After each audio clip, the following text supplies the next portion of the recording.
كروزي دسينين معدنوسي دسينين ترطلي دسينين شبيتي دسينين سبناخي دسينين كزبري دسينين أو بابتانيا لبرسخي جنوب أو ندرسخي خومان سرف ناكريتن لبر أوي كرسخي جنوب كديتي إيرا أو برهمي خومان أو دباش سرف نابي وكنارواتن عزمان ليك زياتر يارمتي فلعي بدن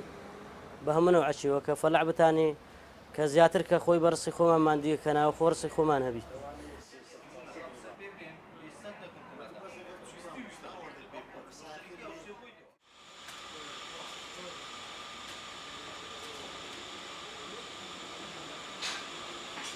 لداني باري جنمي مثلا زوزو تأثير لفلاح دكا أو زخترج كيوت السلامة بحخد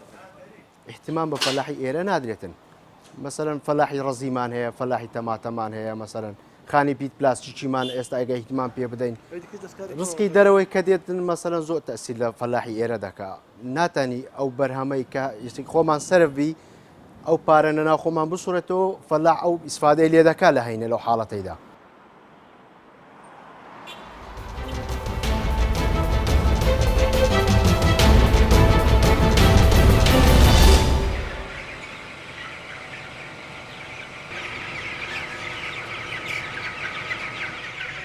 ام 24 ساعت ناف امریکا دنه هر 6 ساعت یک نفرن ام دو نفر الویدری ایش دکن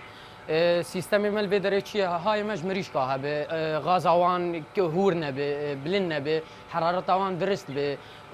وکیدن کهرباء به دما کهرباء دچه ام دکن مولیده به ام کهرباءش خود هیتر غاز الویدری تهویه آب آوان جارنا در تختور هر سه روزا جارکه تناف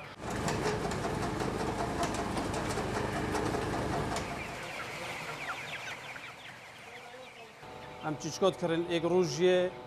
حتی 45-50 روزیه هم فروشی نبا بو بازار چن بو هولاتیا یک روزیه حتی بتا 20 روز هم رقم یک دینه علت رقم یک هم دینه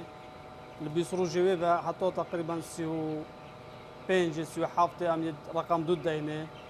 ل 37 بیال بو 45 حتی 50 حتی فروشی رقم 3 هم دینه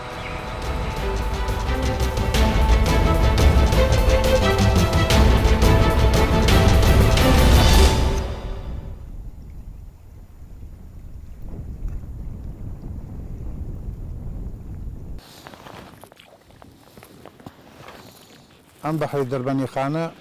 حکوومەت هیچ باەخێکی پێ نادا گەرای تێ ناکەن هیچ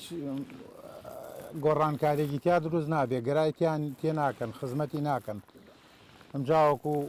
خەڵکەکە لەبەر بژێ و ژیانی خۆی بێمەعیشەتە بێ کاسپیە تۆڕی وردەخەن ئەو تۆڕە وردە ئەو ماسێ ئیبادەیە کات نامینێت تۆی گەرای ئەو ماسەیە ئەبێ بە ڕوبعی کیلۆ بە نیو کیلۆ تۆڕی وردەی بۆ داخەن هەمووی ئیبادەکەن نامێنێت ئەو ماسێ بۆ ئێستا خاستەن لە مانگا کەمانی یەکە ماسی کەمە بێتەوە بە هیچ شێوەیەک نامێنێت لە مانگی دووە پێمان نا 15 دووجە و خۆشی کرد ئەو ماسەی تر ئەکەوێتە گەڕان و کۆمەڵێکی تایە بە نسبەتی ڕاوەکە لە ئەم بەحرا کە ڕاوی تێئاکا لەم کاتانە بژێوی ژیانی لەسەرێتی ماسی کەم بۆ تۆ هیچ باخێکی پێ نادرێت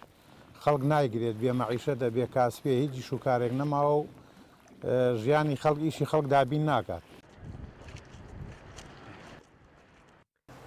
ماسی بە حرکەمێ گرانە و خەڵکیش لێ نانەوێ بەڕاستی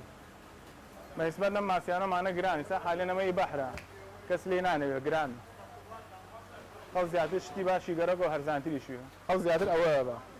ئەوە کیلۆی بە 4.5 بە برژاوی بە 6.5 خەڵک ئەوە کیلۆی بە 7 بە برژاوی بە 9 سار سا ڕاوچیمانەیە ڕاوەکە دوو ڕۆژای لە بای 15,000 20,000 10,000 سوتفەیە جای وایە بای 25,000 30,000 ئەم ماسی کیلۆ بە 2.5 ئێستا ئی تورکیایە ئەمەشی جنوب بە کیلۆ بە 4,500 لەوەیشمانەیە بە 4,000 بەس نوعێتی جیایە ئەمەش ڕقەیە کیلۆ بە 1,500 ئی بەحری خۆمانە ئەوە مشارەیە کیلۆ بە 30,000